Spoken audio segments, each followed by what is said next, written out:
For a long time, the Charles River has been known more as an 80-mile stream of diseases than as a river. But when I was little, I didn't know this. I only really knew that a few blocks away, going down a hill and coming to the end of the street before crossing the footbridge over Memorial Drive, there was a place called Magazine Beach. I had my very own beach next door, and all I wanted was to swim in it. But there was no swimming. There were local efforts to clean up the river, but all I could ever do at Magazine Beach was watch my older brother's Little League games. And then again, I never really watched them. I'd usually wander off towards the banks with the bugs and broken bottles. There is no swimming, but there are always boats on the water. The head of the Charles is pretty famous. You should probably get a tetanus shot beforehand, but once that's covered, the river is scattered with kayaks and scullers and sailboats. It was still this fancy old river marking the border between Boston and Cambridge at the end of my little neighborhood.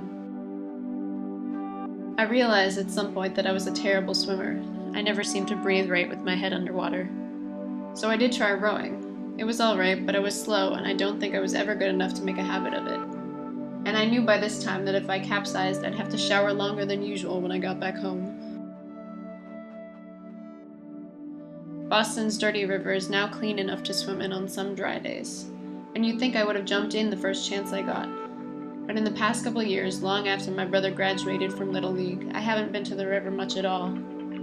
There was always no swimming allowed, and always the boats only skimming the surface. For me, the Charles was always kind of untouchable.